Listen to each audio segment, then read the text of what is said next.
Donc, nous irons donc droit au but. La thématique d'aujourd'hui, c'est lumière sur la dite pratique homosexuelle entre Seth et Horus. Donc, dans Tam, les divinités Seth et Horus font partie des divinités majeures du panthéon égyptien. Et donc, lorsqu'on dit Seth et Horus, tous les Kamites, y compris même les non-Kamites, savent déjà de qui on parle. Alors, avant tout, nous allons donc commencer par présenter l'origine matriarcale de la cosmologie négro-africaine.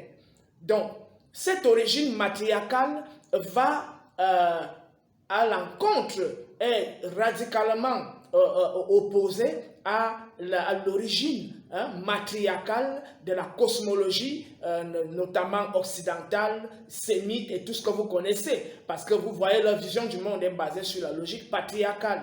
Donc, dans les mythes fondateurs de l'Afrique noire, dans les cosmogonies africaines, la figure la plus primordiale, c'est la figure féminine.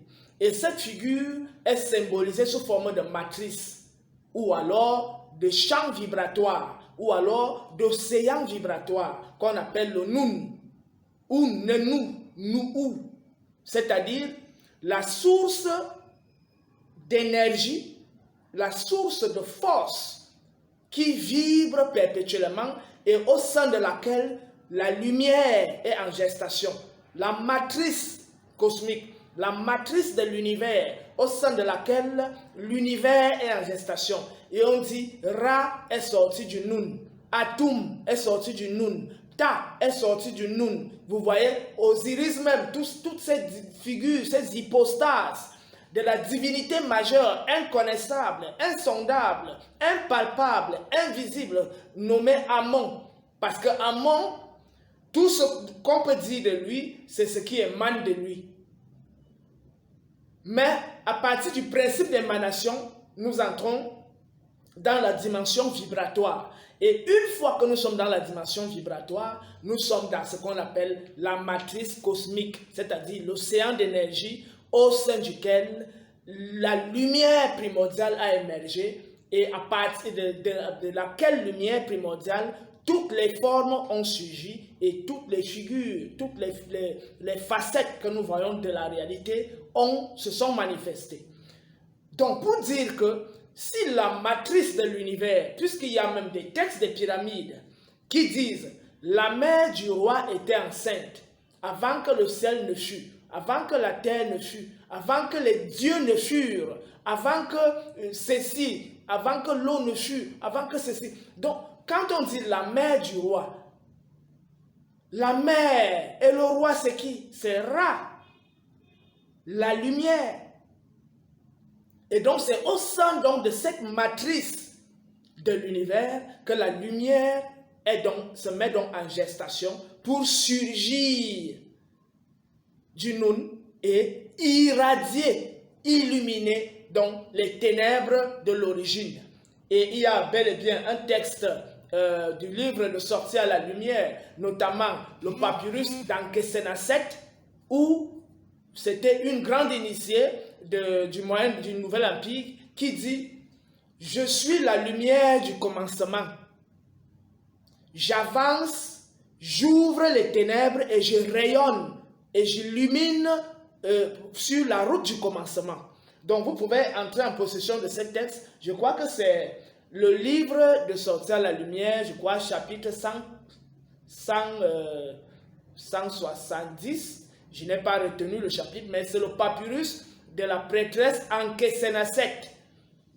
Donc c'est son livre des morts. Je répète, Ankhésénaset.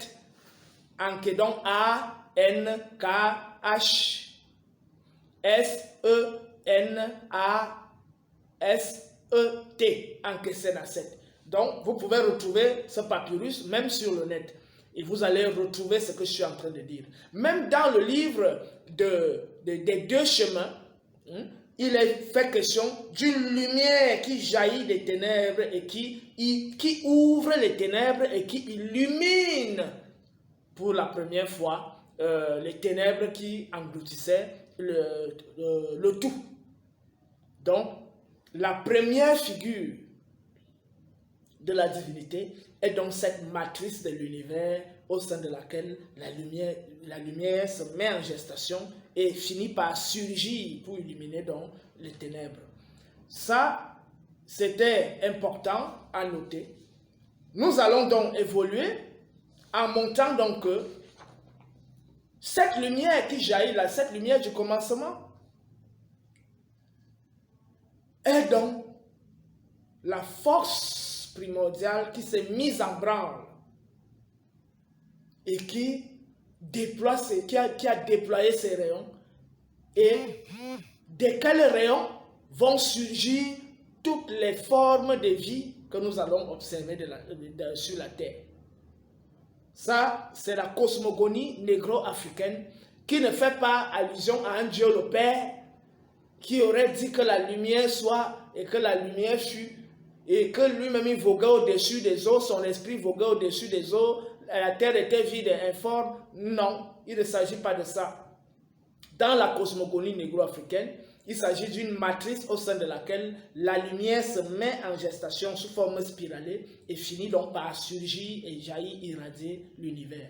Et il y a tout un long processus sur lequel nous ne pouvons pas nous attarder parce que nous n'avons pas suffisamment du temps. Il faut qu'on vous donne l'essentiel pour ce qui concerne la thématique sur des développements beaucoup plus techniques, l'aspect ontologique, l'aspect ontophénoménologique, l'aspect mathématico-physique peuvent être développés plus tard dans d'autres thématiques consacrées entièrement à la cosmogonie et à la cosmologie négro-africaine. Nous allons donc avancer en parlant donc de l'origine, de l'identité et des caractéristiques de Seth. Seth, il faut d'abord savoir, a plusieurs noms. On l'appelle Setesh, on l'appelle Suti, on l'appelle Sété, on l'appelle Seta, et tout ça on l'appelle Sata. Et c'est de ce Seth que postérieurement sera issu le mot Satan, que vous connaissez très bien aujourd'hui. Donc, Seth est une divinité qui est originaire de Noubet. Donc, c'est une zone de Haute-Égypte en frontière avec le désert. Donc, c'est une divinité qui est originaire des zones désertiques. Et vous allez comprendre maintenant les implications psychosomatiques de l'environnement sur les implications de l'environnement sur la psyché, c'est-à-dire la dimension psychique, et la soma, c'est-à-dire la dimension physique, sur les individus qui y vivent. Les personnes qui vivent dans le désert ont une vision du monde. Les personnes qui vivent dans la neige ont une vision du monde. Les personnes qui vivent dans des zones chaudes et tempérées ont une vision du monde.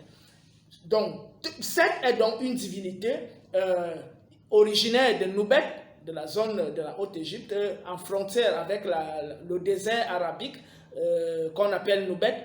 Et cette divinité est connue depuis la période proto-dynastique ou pré-dynastique, donc autour de moins 4000, moins 5000 même. Donc, quand je dis moins 4000, moins 5000, c'est avant l'ère actuelle. Donc, voici donc les caractéristiques de Seth qui sont déclinées ici. Il est Ik, maladie. Il est Inech, être affligé. Il est Mer, être cruel, malade. Il est Périt, crise. Donc, il est crise, la crise. Il est Nechni, rage, désastre. Il est Nekem, souffrir. Il est Kenen, perturbé, tumulte. Il est Keri, orage, nuage. Il est Keha, rugir. Il est Nehne, gronder, rugir, tonner. Voilà à peu près les caractéristiques de Seth, ce qu'on pourrait appeler le champ lexical, c'est-à-dire les divers aspects à travers lesquels Seth se manifeste. Seth n'est rien d'autre qu'une autre facette de la réalité sur le plan cosmologique. Et Horus en est une toute autre facette sur le plan cosmologique. Donc, quand vous avez compris ce départ, vous comprenez donc les qualificatifs de Seth et tout ce qui suivra concernant Seth ne devra plus vous impressionner. En ce qui concerne à présent l'origine, l'identité et les caractéristiques d'Horus. Horus, il faut le préciser, Horus est une divinité toujours de la période proto-dynastique ou pré-dynastique, issue de la zone nommée Neken. Et cette zone est toujours en Haute-Nubie, mais dans une zone favorable où le climat est clément, ou tout au moins à la période là, le climat était clément, même jusqu'à présent, contrairement à Noubet, qui est devenu Ombos aujourd'hui. Donc, Horus est issu donc, de cette zone-là qu'on appelle Neken, toujours en Haute-Égypte, et cela va à l'encontre de la thèse de Kurt Sete, qui avait émis l'hypothèse selon laquelle le combat entre Seth et Horus n'est rien d'autre que le combat de la Haute et la Basse Égypte. Il ne s'agit pas de ça, parce que toutes ces deux divinités sont issues de la Haute Égypte. Et donc, Seth est du côté du désert, Horus est du côté du continent et dans une zone tempérée et chaude. Alors, d'après les fouilles archéologiques menées dans la haute vallée du Nil, il semble qu'aux alentours de moins 3500, les deux villes dominantes aient été Neken et Noubet, respectivement patronnées par Horus et Seth. Après la victoire de la première sur la seconde, c'est-à-dire la victoire de la ville d'Horus sur la ville de Seth, les rois de Neken, c'est-à-dire la ville d'Horus, ont réalisé l'unification politique de l'Égypte. Avant le règne de Pharaon Namer, qui a régné autour de 3250, le premier représentant de la première dynastie, une douzaine de rois se sont succédés à Neken, donc parmi lesquels on a Nihor, Hathor, Pehor, Hor, Iriro et tout ça. Il y a toute une bande de Hor et qu'on appelait les Shemsu-Hor. Et donc ces Shemsu-Hor sont restés gravés dans la conscience collective comme les rois divins qui ont succédé aux divinités telles que Ra, Osiris et toute cette succession de dieux. Les Shemsu-Hor sont donc restés gravés dans la conscience collective de l'Égypte pharaonique. Donc, fondée à la préhistoire vers la fin du 4e millénaire, Neken est durant la période pré-dynastique la capitale de la Haute-Égypte. Donc, à partir de la victoire de Neken sur la ville d'Horus, sur Noubet, la ville de Seth, Neken est donc devenue la capitale pendant la période pré-dynastique. Alors, en son temps, nous l'avons déjà mentionné, donc, dès les plus anciennes attestations écrites, le faucon Horus est lié à la ville de Neken, Hierakonpolis en grec, et son rival Seth à la ville Noubet Ombos. Donc nous l'avons déjà noté. Voilà ce qui est de Seth, je vais dire ce qui est d'Horus, et les caractéristiques d'Horus, les noms qu'on donne à Horus, notamment il y a Horus de Neken, c'est-à-dire Hor Nekeni, qui est donc la forme la plus primitive de la figure d'Horus. Il y a Hor Akti, c'est-à-dire Horus en tant que celui qui est à l'horizon, donc symbolisant le soleil.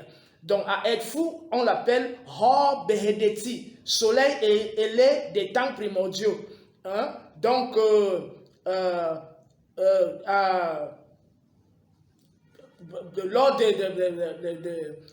pendant la période de la basse époque, il a pris le nom de Hor Pakeret, c'est-à-dire Horus l'enfant, lorsque le mythe d'Osiris a été instauré bien tardivement. Avant le mythe de cet Horus qui existe bien avant le mythe d'Osiris.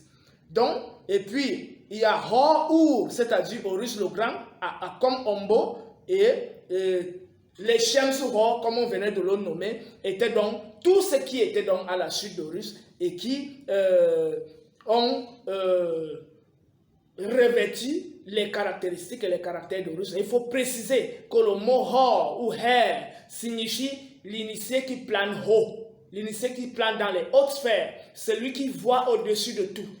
Donc, la conscience élevée, la conscience suprême, c'est ce que Hor signifie fondamentalement.